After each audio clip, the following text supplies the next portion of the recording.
Goed, kom ons blaai na Exodus hoofstuk 2, 1 toe, ek sies nou. Exodus 1, so jy kan sien ons vanoggend praat ons oor vreeslike en vreeslose vrouens. Want ons mos nou vanmôre Vrouedag, né? Of vandag is dit Vrouedag.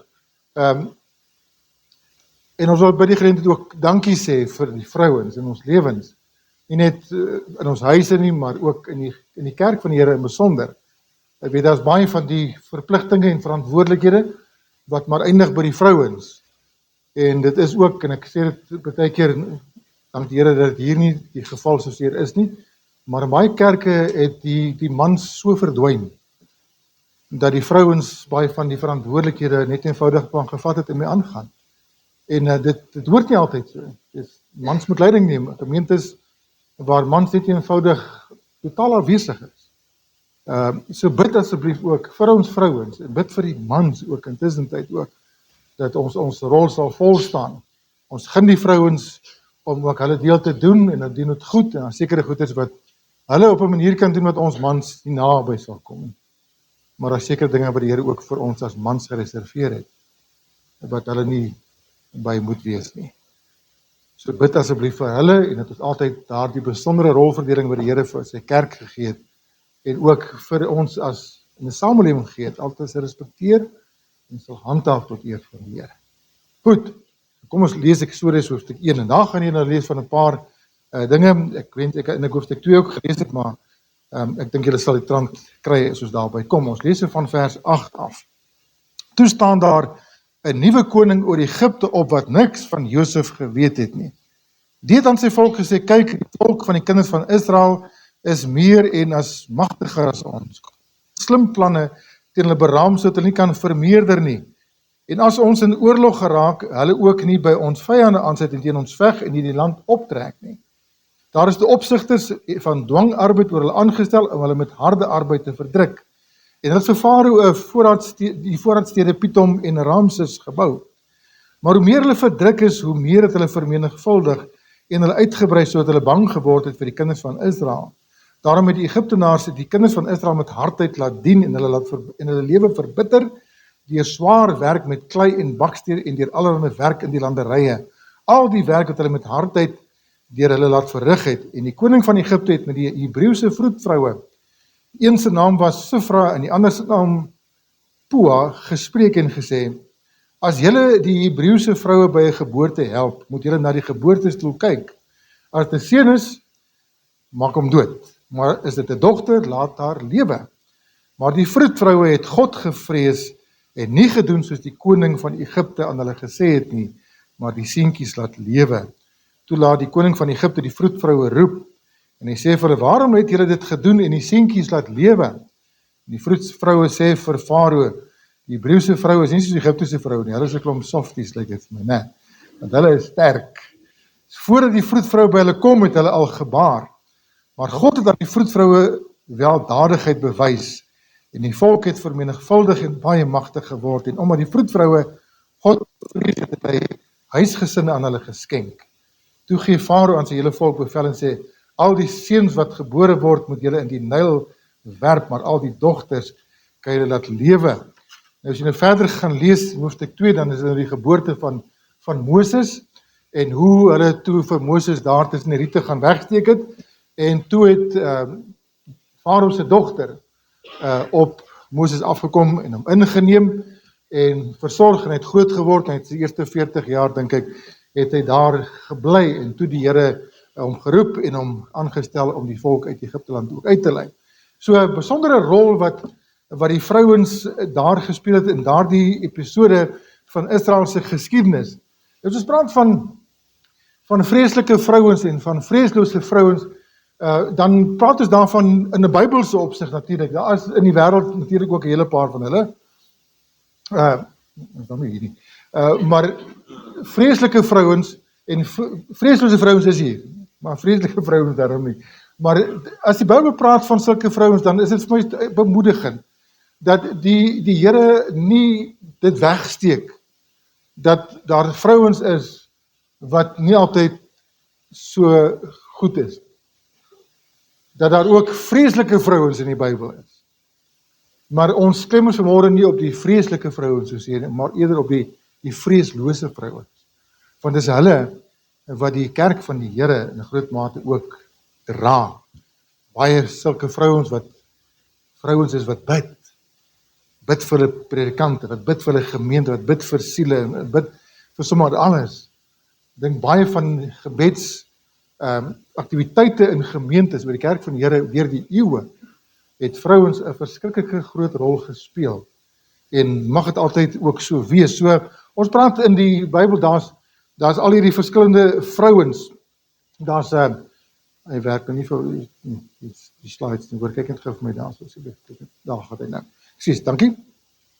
Daar's voortreffelike vrouens in die Bybel. Daar's vreeslose vrouens, daar's invloedryke vrouens wat ons almal van lees daar in die Bybel. Ons gaan so 'n paar van hulle vanmôre hanteer en ek gaan hulle so kortliks oor elkeen ietsie sê en dan watter besondere les ons ook van hulle kan leer en wat kan ons leer omtrent hulle journey wat hulle met God gehad het. Hoe hulle God gesien en hoe hulle hom beleef het en wat ons van die Here kan leer. En dan is daar natuurlik ook in ons eie geskiedenis as Afrikaner is daar ook invloedryke vrouens wat inspireer soos onder andere Emily Hoppehouse wat in die konsentrasiekamp 'n groot rol gespeel. Weliswaar nie Suid-Afrikaans nie, maar van Engeland afgekom het, maar dan is daar Johanna Brandt natuurlik ook, wat 'n besondere rol gespeel het in daardie tyd, en wie se name nooit uit die geskiedenis, uit die annale verwyder sal kan word nie. In die Bybel kry ons, dat die Here vir ons waarsku teen vreemde vrouens, ontuchtige vrouens, en 'n hele hoofstuk of 2 word gewy aan vrou dwaase. So dis dinge wat die Here ook teen waarsku dat vrouens het, ek nie vir algemeen nie, ek weet, maar daar is vrouens wat regtig waar gevaarlik is en mens moet van dit al wegbly. En dan is daar behalwe dit natuurlik die vreeslike en gevaarlike vrouens wat die Bybel van praat. Ons weet van Isebel, né? Isebel, koning Agab, wat sy alles aangevang het. Kyk, Israel was vir haar banger gewees as wat hulle vir koning Agab was. Want sy het die scepter geswaai, sy was 'n ander tannie gewees. Sy was moeilik. So sy het die broek gedra in daai huis by uitstek. En toe, julle ken die episode met Elia ook. Toe Elia die profete van Baal uitgedaag het en geslag het selfs Elia op daardie hoogtepunt wat hy was, waar hy iets gedoen het wat niemand gewaag het te doen nie, en hy vir God opgestaan het hy vir Isebel gevlug. Dis 'n gevaarlike vrou. Dan is daar natuurlik Delila ook, né? Dis jou kinders gesê, daai Stein tannie. Daai Stein vrou, want sy was 'n Filistyn gewees, né? Nou Delila, weet ons wat sy alles met Samson aangevang het, en hoe listig sy in haar planne ook was, om uiteindelik iemand wat aan God toegewy was, 'n Nasareër, iemand wat 'n Nasareër gelofte afgelê het, Samson se ouers, en hy groot gemaak is as dit, hoe sy homself so ver kry dat hy sy Nasareërs gelofte ook versaak het. So dis Delila, en dan is daar natuurlik Potifar se vrou, né? Weet julle wie's Potifar se vrou? Dis daar met Josef gewees. Dis die tannie wat vir Josef so gepes het en hom probeer verlei het, en hom gejaag het, in so 'n mate dat hy sy boekkleed afgegooi het en hy het gehol, om weg te kom van die vrou af. So Potifar se vrou was 'n moeilike ene geweest. En dan is daar Atalia. Wie van julle weet van Atalia? Jy het nog gehoor van haar nie, maar hoe lees julle Bybel? Julle moes ergens van Atalia gelees. Atalia sy was een van die koning se vrouens geweest, en toe sy het, as gevolg van die feit dat dinge nou nie volgens haar sin gegaan het nie, het sy sommer al die kinders, al die seuns, het sy laat doodmaak. So daar nie 'n nageslag vir die koning sal wees. Dis die kanaalgeskiedenis gelees, maar verskriklike vrou. En dan natuurlik in ons geskiedenis, meer modern, is daar, jy het almal gehoor van Bonnie en Clyde, wat ook rooftogte gepleeg het en moorde gepleeg het, en wat 'n verskrikking op 'n stadium ook in die geskiedenis was. Daar was 'n fliek ook oor hulle gemaak, dink ek destyds, maar die twee was 'n verskrikking geweest. En dan in ons eie geskiedenis in Suid-Afrika, weet nie wie van julle ken daai tannie? Ja, duisende melker, né? Nou sy het so 'n paar vroue, sy het so 'n paar mans van haar eie mans het sy vergiftig en vermoor en sy is uiteindelik is sy ook opgehang, doodstraf gekry. Nou dis verskriklike vrouens, vreeslike vrouens wat ons hiervan praat, maar ons wil ons vanoggend in 'n groot mate bepaal by die vreeslose vrouens, talle vrouens in die Bybel wat 'n deurslaggewende rol gespeel het, wat invloedryk was. En sommige van hulle was profete gewees, koningsvroue, diensknegte. Sommige van hulle was naamloos gewees. Maar hulle geloof, hulle waagmoed, hulle gebede, hulle wysheid en gehoorsaamheid dien as voorbeelde vir ons vandag nog. Vir die kerk van vandag nog steeds voorbeelde vir vrouens. En een van ons kan vanmôre sê dat my omstandighede is van so aard dat dit iets niets is, dat daar nie iets is in die Bybel waarmee ek nie kan vereenselwig nie, of iemand is met wie ek nie kan vereenselwig nie. Ek wil vir eerlikwaar sê, ek het in die week het ek gaan kyk en so 'n studie bietjie gedoen oor die vrouens en weet jy dat as ons moet oor vrouens praat en vername vrouens, vreeslikes en vreesloses, kan ons hele jaar praat. Daar's geweldig baie vrouens en elkeen het 'n unieke storie.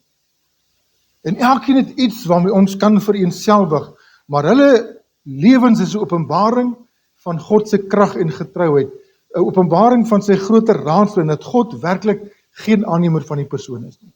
En as jy vanmôre dalk hier sit en sê, maar ek is 'n nobody, ek is nou nie in tel nie, niemand sien my raak nie, ek het nou nie aansien nie, en ek kom uit 'n eenvoudige familie uit en niemand het my ooit raak gesien op skool of by die werk of niks dan nie. Dan wil ek sê die Here het jou ook nodig.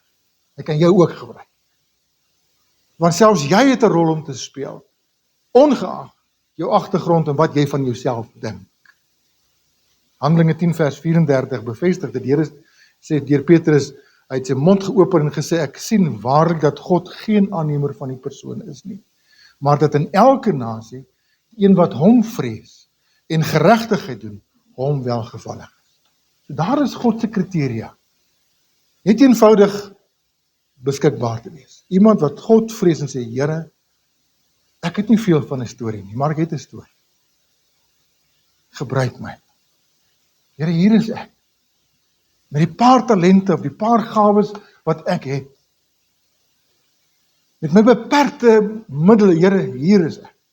Ek weet daar's vrouens gewees in die Bybelse tyd wat bitter min gehad het en die Here het hulle geëer en het hulle gebruik. En daar word in die Bybel ons kan heel jaar daaroor praat, ons kan per elke dag van die jaar daaroor praat. Want in die Bybel word daar 333 vrouens na verwys. Die mans is heel wat meer as 1700 omtrent. Maar dis mens moet verstaan in die agtergrond dat in die destyds toe die Bybel geskrywe is, Ou Testament en Nuwe Testament, die vrou se rol was baie meer ondersteunend, baie meer op die agtergrond gewees. En hulle het nie al die erkenning gekry wat hulle moes gekry het nie.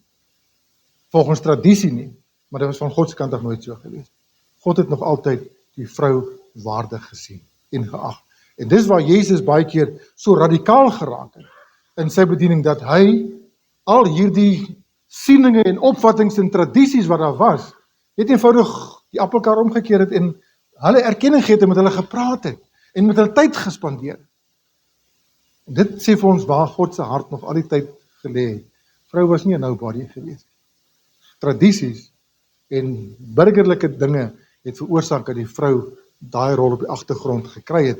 Maar 333 word na verwys, 188 van hulle het name. 150 sommetjies maak plus minus is naamlose vrouens. Maar daar word van hulle goeders gesê wat baie keer net in een sinnetjie staan. En as jy daai een sinnetjie lees teen die groter agtergrond, dan kom jy agter daar selfs uit daardie eenvoudige stukkie is daar iets te leer uit hierdie vrou uit. Ek kan vir jou 'n hele paar sulke gevalle onder andere noem van vrouens waar daar net 'n kort sinnetjie oor geskryf staan, maar die konteks gee vir ons 'n prentjie van 'n vrou wat iets besonders ook was. Nou die meer bekendes is natuurlik Eva. Ons ken Eva, en ons ken vir Sarah, en ons ken vir Rut, en ons ken vir Maria. Daar's natuurlik 'n hele paar Marias, wat ons ook moet onderskei, en ons ken vir Martha. So dis die bekendes wat ons van het, maar wie van julle ken die minder bekendes met invloed? In die Ou Testament is daar onder andere soos Hulda. Het al gehoor van Hulda? Weet julle van Jael? Weet julle van Abigail? Ok, dis nou daar later Dawid se vrou gewees, né? So dis hoekom sy 'n bietjie meer bekend is. Maar Hulda was iemand gewees wat die profete geraadpleeg het toe hulle in 'n sekere situasie ook was. En sy het 'n baie besondere wysheid gehad. En dan Jael was een van die rigters gewees. Sy is die enige gewees in die rigters se tyd althans, net so sê. En sy het op 'n stadium met sy een van die konings daar in rigters se tyd toe hy gevlug het, sy hom in haar tent weggesteek. En toe wat doen sy? Terwyl sy slaap, toe vat sy 'n tentpen, toe sat sy die tentpen deur sy kop. Hierdie kant in, daai kant uit. Terwyl hy slaap. So vreesloos. Mense kan dink vreeslik, maar sy het die regte ding gedoen. Maar dis Jael, wat mense nie altyd van hoor nie. En dan natuurlik in die Nuwe Testament, ken julle vir Johanna en Susanna? Het jy al gehoor van Johanna en Susanna? Wat nie op die lidmaatregister nie, ek praat van hierso. Johanna en Susanna. Dis vrouens gewees wat Jesus met hulle goed gedien het. Twee vrouens gewees wat redelik wel was. Wat middele gehad het en beskikbaar gewees het. Hulle die Here gedien uit dit wat hulle gehad het. En dit was hulle 'n joy gewees om die Here te dien. En dan is natuurlik Dorcas. Weereens, vrou gewees wat besondere talente gehad het om goeders te maak en te verkoop. En Lydia, die purperverkoopster, selfde storie. Besondere vrouens wat iets gedoen het vir die Here en destyds in die gemeentes van die Here ook 'n besondere rol gespeel het. So sommige van hulle was, so jy kan sien, hulle was weduwees gewees. Sommige van hulle was ontuchtiges gewees. Met 'n ongure verlede. Siekes. Naamloses, soos Lot se vrou. Niemand, ons weet wat sy naam gewees het. Noag se vrou. Maar ons lees van hulle, maar dit nie name nie. En natuurlik die Samaritaanse vrou, wat Jesus daar by die put gekry het. Sy het nie 'n naam nie. Maar sy het 'n storie. En sy het 'n besondere storie gehad. Ons dink aan die oorspelige vrou ook. Laas keer ek die twee so 'n bietjie gemix, né? Onthou julle, per ongeluk. Maar die oorspelige vrou ook, wat hulle betrap het. Sy het ook nie naam gehad. Maar Jesus het haar storie en haar agtergrond en die vergifnis wat hy uitgedeel het hy gebruik om vir mense te sê dat wat ook al jou verlede, dis nie die einde nie. Dis nie jou volle verhaal nie. God is nog besig om 'n deel van jou geskiedenis te skryf. Laat hom toe om dit te doen. Goed, so ons gaan so 'n paar van hulle net so vinnig na kyk vanmôre. En gaan hulle baie kortliks hanteer. En dan so 9 wat ek môre net gevindig met julle wil deurgaan. En die eerste enetjie is natuurlik Lea. Jy almal weet van Lea, né? Nou Lea, onaansienlik, oorgesien, ellendig, sy gee geboorte aan Juda, die koningsstam van Juda. Kom ons gaan gou terug na Lea. Lea, die Bybel sê Lea het dowwe oë gehad. En Rachel was mooi geweest, né? En tog het die Here nie vir Lea verwerp nie. Lea was nie 'n beauty queen geweest, soos as sy sê. Sy het in haar skaduwee beweeg. Sy was die ouer ene geweest. So daar's klaar iets geweest in daardie gesin. Ja, waarskynlik 'n bietjie wetywering geweest en dalk 'n bietjie vermakerigheid en al daai tipe van dinge. Miskien minderwaardigheid. Ja, altyd so veel selfvertroue. Maar sy speel 'n rol ten spyte van die feit dat sy oorgesien is en dat sy, die Bybel sê dit, dat sy was ellendig geweest. Maar dit sê iets van haar gemoed, waar sy haar bevind het, na omstandighede, daar in Genesis 29 vers 32. En tog gebruik die Here haar. En sy het kinders, maar haar suster kry nie kinders. Vir eers. Dis later van tyd dat sy kinders kry, die sussie. Maar Lea het kinders en dis die eerste 3-4 broers in die 12 stamme van Israel. 12 seuns van Jakob. En onder andere haar jongste ene is Juda. En Juda het uiteindelik die stam geword uit wie Dawid gebore het, dis die koninklike stam.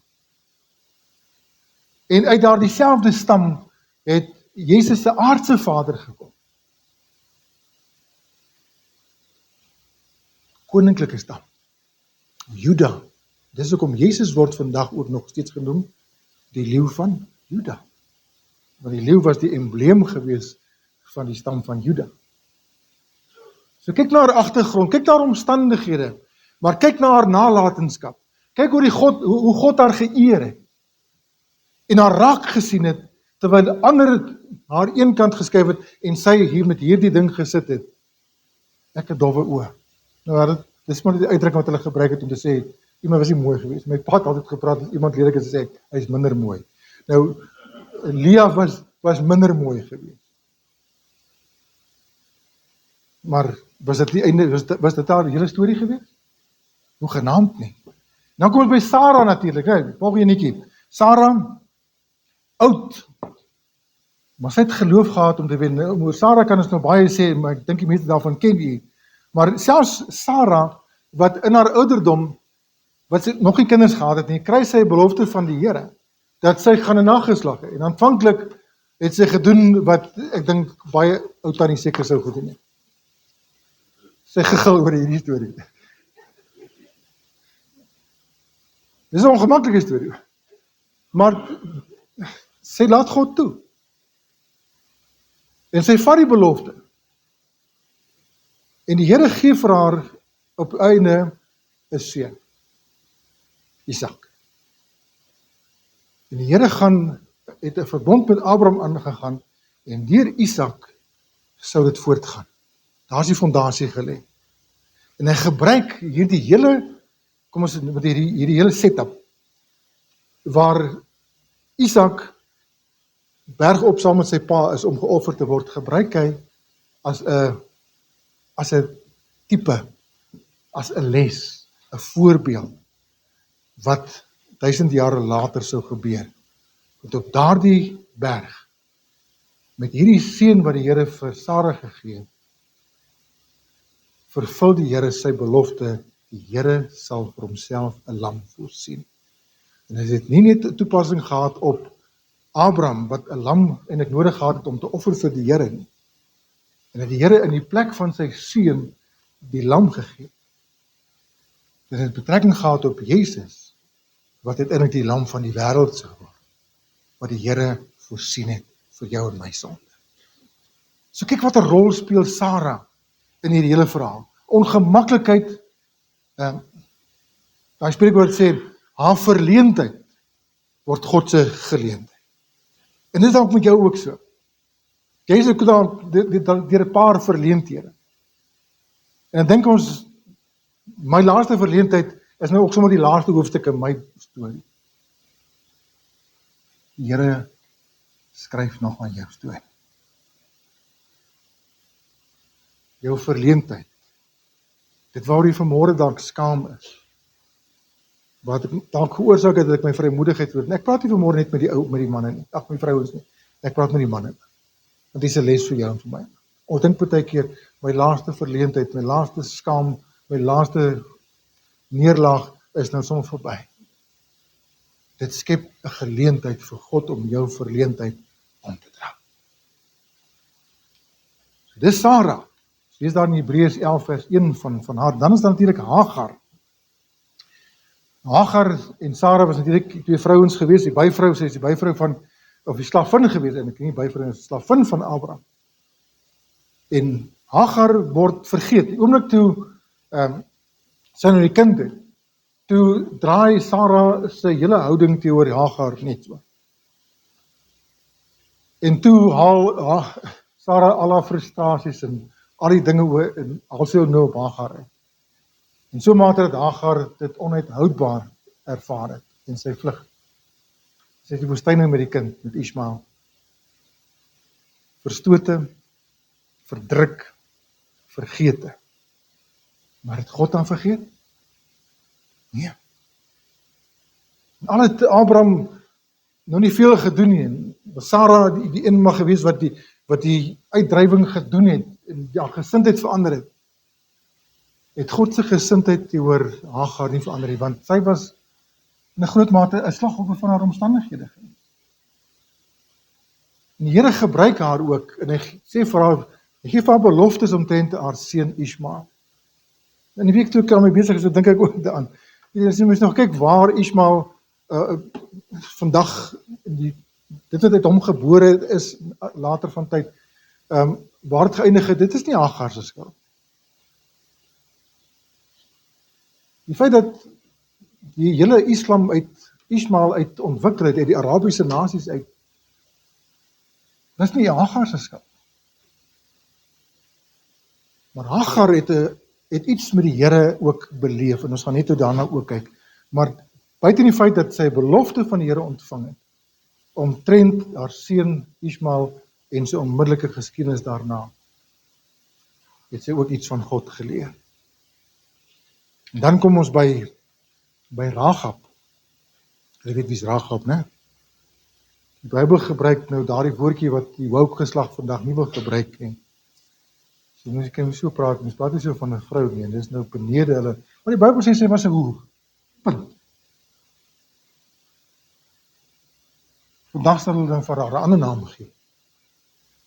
Deesdae word dit selfs as 'n werk beskou. Hulle moet erken word as 'n werkersamp of 'n ding wat hulle doen na buitekant. Ons moenie met hulle hart wees nie. Nee, ek sê nie mens moet met hulle hart wees, maar mens kan nie die sonde kan mens versag nie, né? Maar dit net so terloops. Maar Rahab, die Bybel sê Rahab die hoer. Finies en klaar. Iemand met 'n ongiere verlede, maar iemand met 'n helder toekoms. En weer eens mens lees van Hagar, ekskuus tog van Rahab, eintlik nie veel nie. Jy lees op 'n stadium van haar, daar in Josua, die eerste hoofstuk het toe hulle spioene na die stad toe gestuur het, daar by Jerigo. Toe het die Here vir hulle gesê, moet by hierdie vrou aangaan. Die Here trek iemand met 'n ongiere verlede en wat nie besig is met die regte goed is, die trek weer in sy plan in. En sy steek hulle weg op die dak, né? Want hulle soek toe gehoor van die spioene wat in die stad is, en sy steek hulle weg. En toe hulle weg is, toe laat sak sy hulle teen die muur af met 'n tou, met 'n rooi tou. Dis interessant, as mens op daai goed ingaan, dan sou iets ook baie mooi wat mens kan toepas rondom dit, ek gaan net daaroor praat. Maar in elk geval, maar Rahab doen dit, want sy het God gevrees. Alhoewel sy met verkeerde dinge besig was, het sy 'n erkenning gemaak, en jy kan gaan lees daarvan, ook daar in die Hebreërs. Jy kan gaan lees daarvan in Josua. Sy het geweet, en sy was bang geweest, het 'n vrees gehad vir die God van hierdie spioene. Wat het gesê? Hy is die God van hemel en aarde. Kom net daarby 'n bietjie verder. Maar Rahab, waar beëindig sy? Sy word vir haar geloof vermeld in Hebreërs 11 vers 31. Deur die geloof het sy dit gedoen. Maar iets baie interessant ook. Rahab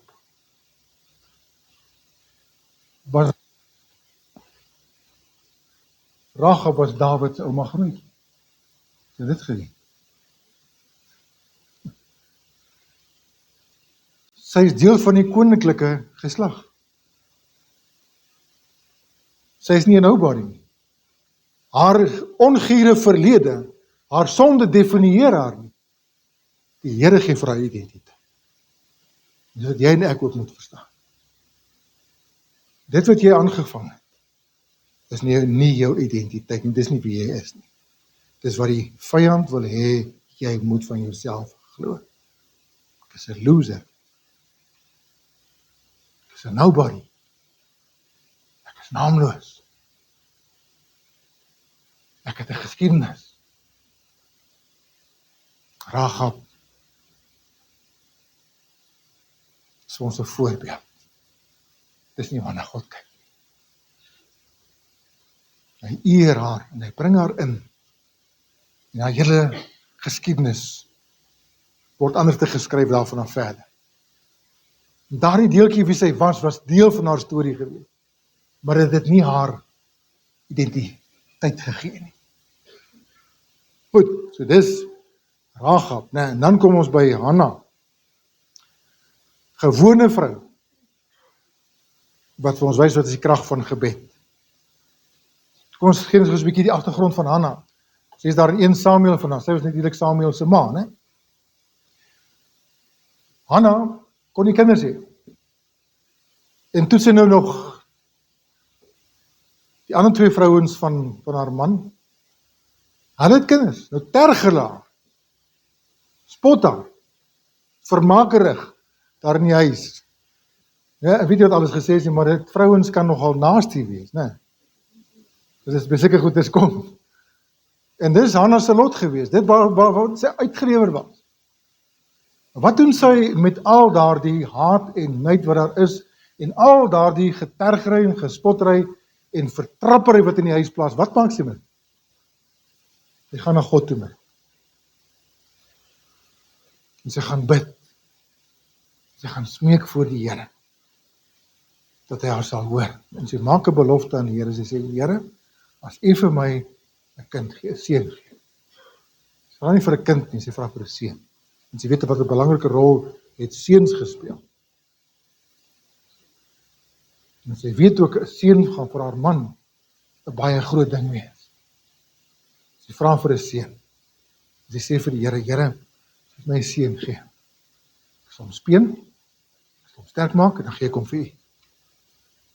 En hy sal vir die res van sy lewe sal hy, en dis een van, ons lees van so 3 Nasareërs in die Bybel, nee, weet julle wie is ander?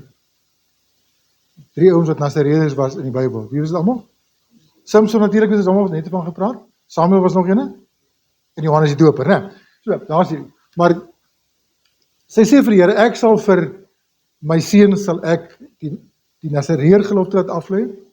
En saam met dit gaan en ek sal hom daarin onderrig en ek sal hom vir U gee. Here, U kan hom gebruik vir waarvoor U hom nodig het. En die dag toe Samuel gebore is, toe vergeet sy daarvan. Nee. Sy onthou dit. Ek het 'n gelofte, ek het 'n belofte aan die Here gemaak. Dit is wat ek sal doen met my kind. En sy hou by dit. En sy maak hom groot vir die eerste rukkie, dat hy met so gespeen is, en van die doeke af is, en toe vat sy hom tempel toe. En sy sê vir Eli, is jou nou vir die res. En die Here gebruik vir Samuel, en tot vandag toe word Samuel as een van die grootste profete in die geskiedenis van Israel geag. Dis Samuel, maar watter rol, watter invloed het sy ma gespeel, Hanna. 'n vreeslose vrou, wat nie weghardloop, toe dinge vir haar te veel geraak het by die huis, maar na God toe gehardloop het. En ek kan het vanmôre vir julle sê, want ons dink ons almal ken iets soortgelyks dalk, in 'n werksomstandigheid, dalk in die familie, of waar ook al, wat dinge partykeer onuithoudbaar vir jou kan raak. En dan voel mense hier wil weghardloop. Dan hardloop ons na die Here toe. Sê, Here, U het vir Hanna gehoor, en ek gaan lees bietjie daar in 1 Samuel 2, Hanna se gebed. Wat sy daar sê, die erkenning wat sy vir die Here gegee het, gewone vrou, wat haar woord gehou het, en ons sien die rol wat haar kind Samuel gespeel het as gevolg van haar ooreenkoms wat sy met die Here gehad het. Hy het 'n keuse gehad om later van tyd pad te vat en onder daardie ding uit te kom. Maar hy het nie. Toe die Here met hom praat die eerste keer, toe herken hy nie die Here se stem. 3 keer roep die Here en hy roep hom met Samuel. En elke dag dis die Here, dis Eli wat hom roep. En toe kom Eli agter, maar hier is iets aan die gang. En toe antwoord hy en hy sê, Here, hier is ek. Eenvoudige, kragtige antwoord. Partykeer is dit al wat ek en jy vir die Here moet sê in ons omstandighede, wat ons wil by uitkom. Ons so gou as moet ek uit hierdie beproewing uitkom, maar ek wil so gou as moet ek uit hierdie omstandighede uitkom, want ek kan nie meer nie. Wil nie meer hier werk nie. wil nie meer van hierdie vriendekring wees, ek wil nie meer hierdie deel van hierdie familie wees nie, ek het nou genoeg gehad. En dan vir Here te sê, Here, ek gaan nie hardloop nie, hier is ek, gebruik my. Gebruik my om u liefde, om u gesindheid hier te openbaar. Kom ons vat dit as 'n uitdaging. Partykeer sê die Here vir jou, dis tyd om te gaan. En dis nie jou besluit. Nie voordat jy eers vir Here gesê het, Here, hier is ek. Okay. Dan is daar natuurlik Rut, 'n Moabiet, had nie 'n Jood gewees nie, 'n Moabitiese vrou. Na geskiedenis ken ons ook tot 'n groot mate natuurlik, né? Sy het haar man verloor, haar sussie het haar man verloor, haar ma, skoonma altens. En hier is 3 weduwees, skielik, net so. En haar ma sê vir haar, gaan maar, ek kan nie vir nog 'n kind gee nie. En al word hy groot en jy wag vir hom, jy gaan te oud wees vir hom. Jy kan maar gaan. En haar sussie, Orpa, skoonsussie altyd, sy gaan. Rut gee daar die groot woorde, hy groot besluit, sy sê, waar jy gaan, sal ek gaan. Jou volk is my volk. Jou God, my God.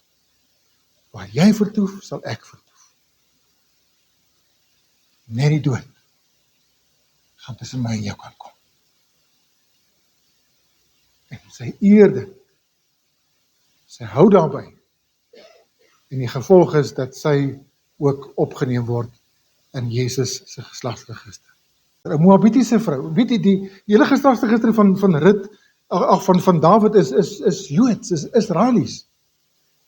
Hier kom 'n Moabitiese vrou ook in die dinge, en hier kom Rahab is ook deel daarvan. Die Here se erkenning vir mense. En dan is daar natuurlik, gaan die volgende keer na Ester toe. Ester was 'n weeskind gewees. Sy eindig saam met daardie groep Daniël en daai klomp jong mense wat weggeneem is Babylon toe.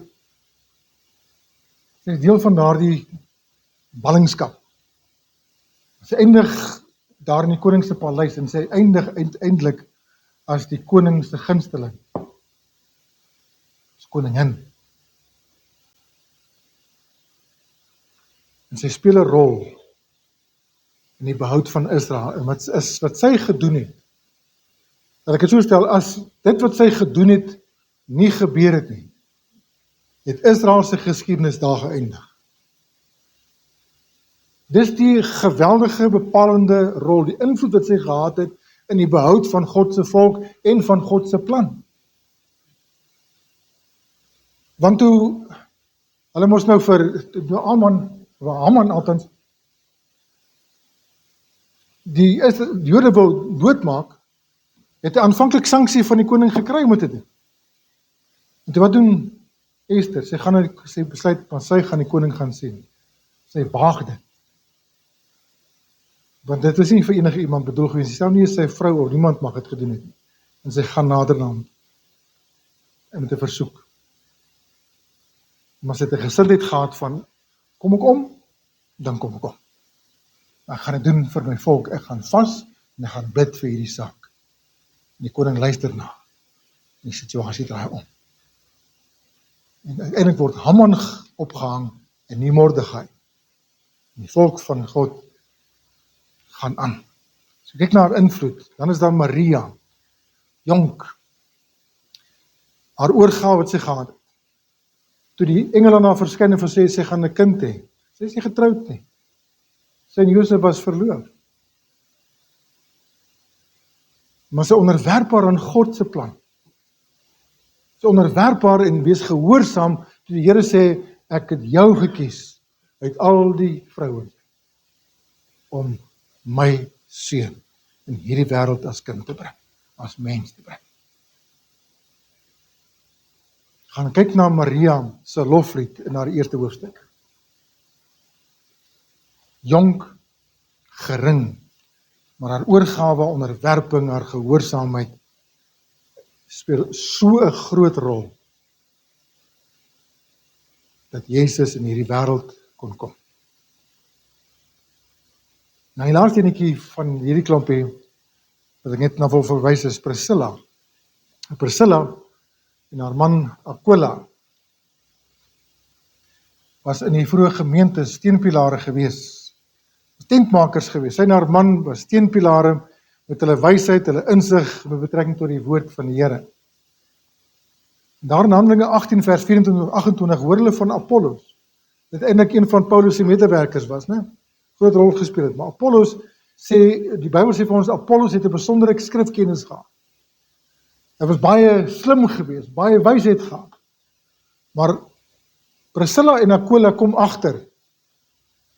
En dit sê iets van hulle twee. Hulle kom agter, dit wat Apollos sê, is nie 100% korrek.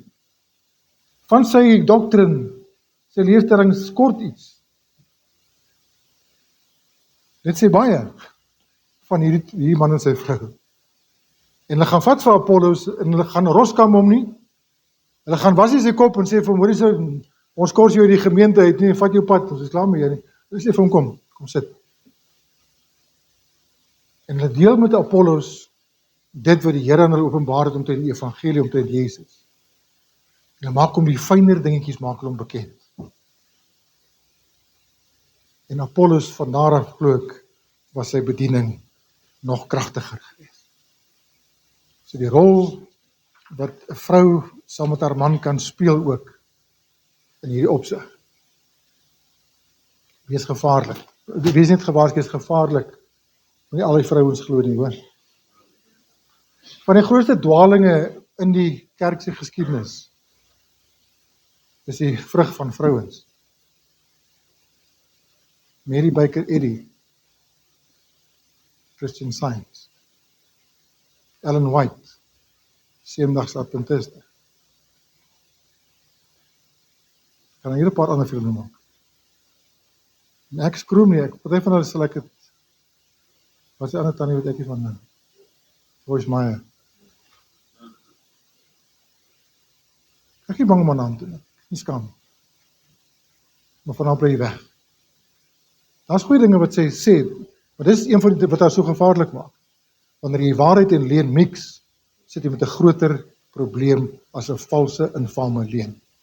Dit is baie gevaarliker. En dis wat sy doen. So, ek het ongelukkig nie ruimte vir haar en my. Daar's ander ook. Kom ons los hulle nou maar eens. Vreeslike ouens. Dis een van hulle. Maar gaan afsluit. Wat het hulle van God ontdek? Dit is net so een reeltjie wat ek net vir julle wil sê. Wat het elkeen van hierdie, wat ons nou volgende dag kyk het, wat kan ons leer omtrent hulle ontdekking met God? Lia, God sien jou raak. En hy ontferm hom oor jou, al is jy nie in aansien by mense nie. Al is jy die verstotene. Sarah, God is getrou. Jy kan op hom wag. Al vat dit hoe lank, wag op die Here. Hy is getrou. Hy het beloof en hy sal dit doen. Hagar, toe sy daar eenkant sit het en wens dat sy moet doodgaan en die kind eenkant onder 'n bos gelos het, sê die Here, nou moet ek maar doodgaan. Kan nou niks meer verder doen nie. Toe verskyn die Here aan haar. En sy is die enigste vrou in die hele Bybel wat vir God 'n naam gegee het soos wat sy hom ontdek het. En sy sê vir hom, Elroy. Die Here het gehoor en het gesien.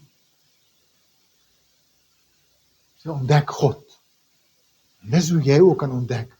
Hier al hoor niemand my nie. Hier al sien niemand my ellende nie. God sien. God weet. Hy is Elroy nog steeds. Rahab. Sy beskryf God in haar lofsang, sy sê vir hom El Shammah. Dit was 'n naam wat reeds daar was. Maar sy herken hom as die God van hemel en aarde, hy is El Shammah. Dis Rahab. Esther, God is soewerein. En wat is die krag van intrede vir jou volk en vir mense en vir jou kerk? Sy het dit gedoen. En die Here het die lot verander van sy volk. 'n Vrou wat bid, wat dit waag, vreesloos. Ek kan vir julle verhale uit die geskiedenis gaan haal ook van vrouens wat hulle lande, hulle nasies ook op 'n stadium in hulle geskiedenis gedraai het. Daar was 'n paar vrouens gewees, destyds in Skotland, wat gebid het vir herlewing. Paar vrouens, naamloos. En die Here het herlewing in Skotland gestuur vir baie jare, wat daardie volk ook gedraai. Jy moet nie jou gebed onderskat nie. Ester het God se soewereiniteit erken. Hanna, hy is die hoorder van gebed. Rut, hy is verlosser. En hy het sy plan deur Rut verder gevat. Maria, God is genadig. En hy is 'n God van liefde. Want hy het dit deur Maria aan die wêreld kom bewys. Priscilla het Jesus as die weg, die waarheid en die lewe liefgehad. En hom seker gemaak dat dit is die boodskap is, dat die boodskap is wat Apollos die wêreld moet invat. Want sy het God geken, sy het Jesus geken. Sy het onderskeiding gehad. So, om het alles saam te vat in een paragraaf, God sien jou, soos hy vir Lea en vir Hagar gesien het. Hy hou sy belofte soos wat hy met Sarah gedoen het. Hy red diegene wat hom eer soos Ragab. Hy werk soewerein soos deur Ester. Hy hoor soos hy vir Hanna gehoor het. Hy verlos soos vir Rut. Hy bereik die onmoontlike soos met Maria. Hy is die waarheid, hy is die weg, hy is die lewe soos Priscilla geleer het. Geloof oorkom vrees. God eer gehoorsaamheid. Gebed gee krag en oorwinning. Waagmoed het 'n beloning. God gebruik eenvoudiges vir names, aansienlikes, maar ook naamloses. God is geen aannemer van die persoon nie. Ons kan leer by al hierdie vreeslike en vreeslose vrouens, selfs ons mans, want dit is nie net vir ons vrouens se môre bedoel. Skep moed, kry hoop, gaan waag, gaan leef, soos ons voorbeelde het wat God kan doen. Amen. Kom ons bid saam.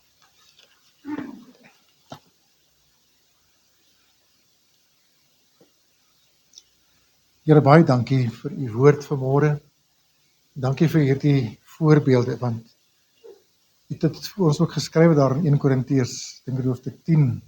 Al hierdie dinge het hulle oorgekom, die volk en mense, en is opgeskryf as voorbeelde vir ons op die eindes van die tye gekom het.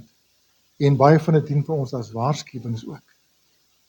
Dankie dat ons uit soveel vreeslose vrouens vanmôre kan leer, want daar was mense soos ek en almal wat hierso sit. Die een van hulle het op hierdie aarde gekom met 'n stralekrans bokant hulle kop nie. Met bo-menslike vermoëns nie. As engele hier op aarde, en hulle het gekom as gewone mense wat God in hulle eenvoud gebruik het. En wat u selfs toegelaat het om baie keer naamloos te bly.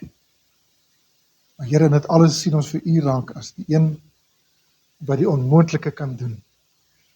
Wat kan doen ver bo wat ons ooit kan bid of dink. En dat u vir ons elkeen ook in ons nietigheid, in ons gevoel van minderwaardigheid baie keer raak sien en ons steeds kan en wil gebruik. Ongeag ons verlede, ongeag ons persoonlikheid, ongeag ons posisie, status of wat ook al. Dankie dat ons in Christus voor u gelyk is. Soos u woord sê, waar daar nie slaaf of vryman is nie, waar daar nie Jood of Griek is nie, waar daar nie barbaar, skiet of wat ook al is nie, in Christus is ons voor u gelyk. En kan u ons gebruik soos u wil. Here, vind in ons hierdie hart wat baie van u diensknegte voor u gehad het, van Here, hier is ek, gebruik my. Amen.